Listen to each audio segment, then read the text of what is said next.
Great job. Right. So the topic that we're going to talk today is how to develop a flexibility and interaction behavior. The most powerful behavior if you want to become successful. They are saying the person with most flexibility in life controls the system. In other words, if you look at the nature, the tree that willing to bend with nature always will control the system. What do I mean? So for example, after a heavy storm at night, when you wake up in the morning, the tree that bends, you'll find them survive. But the tree who is not willing to bend, what happened? The strong wind will break them down. In life as well, you must learn two things in life to become flexibility and be able to have interaction behavior. So, there you go there. So, things normally they don't go the way. The ability for one person, the ability for a person within a system to succeed is direct proportional to the level of the flexibility behavior that person chooses to exhibit. In other words, to become successful, you must always be able to be flexible in life. I'm going to give you a simple example. This morning where we live in Cape Town, I woke up, there was no water.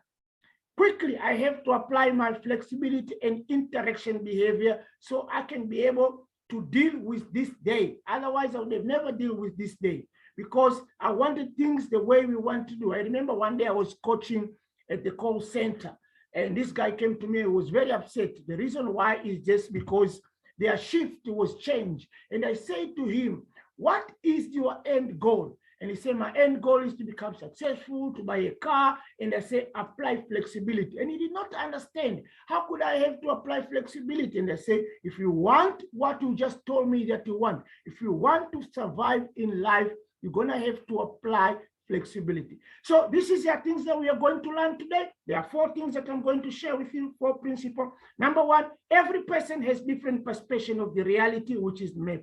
In other words, even we can be in one room, but our reality could not be the same. Let me share this example. One day I came home and my wife, she's like, you know, Jerry, you don't love me anymore. I'm like, oh, how did you come to that conclusion?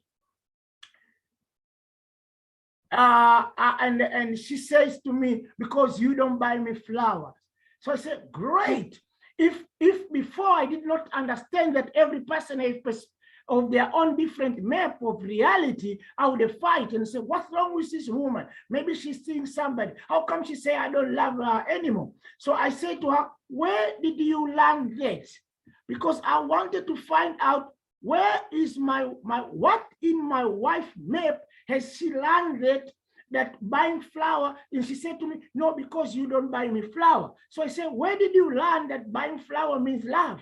She said, I've learned this from my daddy. You see, and I said, okay, great. What did you learn? I said, my daddy used to buy my mom flower and all these things. They said, great. So now I understand this is my wife's map, that flower means love. And I said to her, well, let me tell you about my daddy. My daddy never bought my mom flower. And every time my dad bought the flowers because he messed up. So the time my daddy, and my mom will be very upset with the flower, and my mom will take the flower and beat my daddy. They will be all fighting with the flower. We wake up in the morning, there's flower everywhere, flower in the bathroom. One day I was actually having my porridge. There was flower inside the porridge. So flower remind me of a bloodbath, and flower remind you of a love.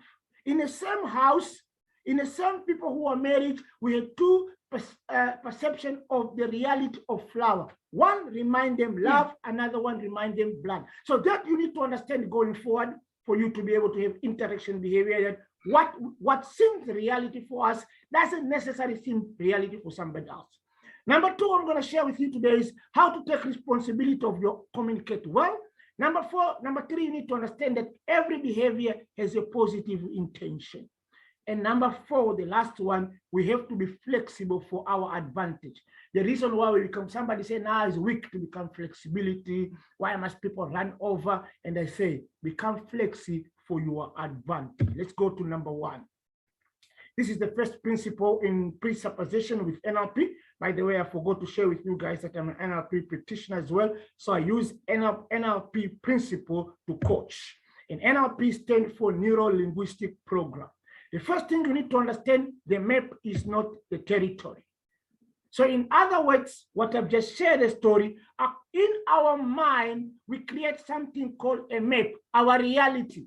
But that does not necessarily mean the reality. Majority of the time, the biggest argument, the biggest fight comes when we want to make our reality as a territory, that this is how I view things and this is must be right.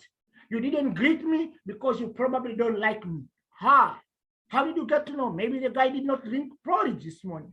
Maybe the guy had a puncture this morning. That's not necessarily means if somebody does not greet to you, it means the person doesn't like you. That is what you have learned from your past, but does not mean the reality. The reality could be anything which you don't know. You are just assumed. So the map is not the territory. That's principle number one that you need to take you tomorrow. Wherever you are, experience something, understand that this is my reality, but it's not the territory.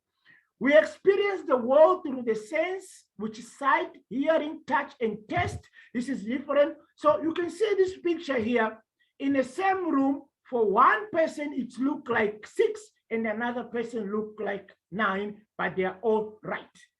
Just because you are in the right, just because you are right does not mean that you are right. I'm wrong, just even in life. So in other words, even when you are right, doesn't mean necessarily you are right. You are right just because of your past experience, but there's not a meaning, necessarily the meaning. So here is another information which is very important. So how do we get our reality? We get our reality from through life, past experience. We create this from the information that we received. And that's why majority of us, we operate from the past experience, which this past experience is become internal map. That this internal map that shape your life. So my wife's experience of flower is love. My experience of flower is bloodbath. In fact, I told my wife, look here, I love you without flower. And you've learned that love means flower. You start buying me flower so that you can teach me that love is flower. So my wife bought me flower once and then never bought flower again. I'm like, you got the message. Right.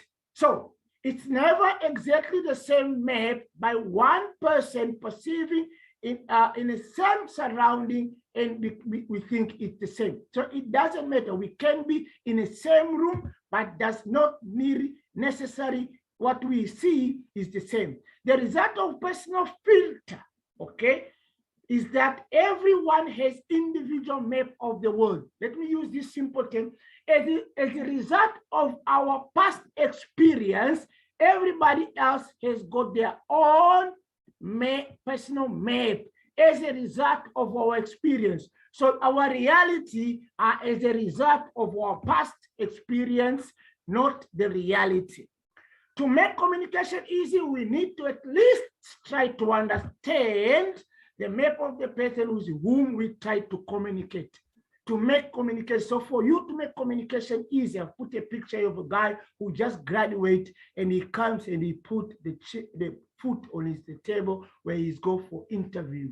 For everybody think this guy is wrong, but for himself, he see nothing wrong. Whenever somebody projects something that you see, it's wrong. Here we say, try to attempt to understand the person's map, where they come from. Majority of people, I'll tell people, hurt people. When people hurt you, instead of getting upset, understand what this particular map, what this person map that made them, this particular person to hurt me. In other words, try to understand at least this past experience that this particular person is projected in this life. Traveling through down another person's maps. So traveling through another person's map help us to change the perception and also instead on our attitude or anger or resentment or to more sympathy. So for example, if I'm a drug counselor as well. I work with people who smoke drugs. A majority of the people who smoke drugs, 85% of them, they have something we call childhood trauma, past experience, pain. And these people, when they come, they are very, very rude. But They even swear to me. Some people, they want to try fight with me, but I never get upset to them because I already understand this particular person, they suffer from childhood trauma and they currently themselves, they are in pain. So I normally say what you project there is pain. So instead of being resentment to them, I feel much more sympathy to these particular people, and their behavior doesn't affect because I know their behavior are constituted because of the past pain experience.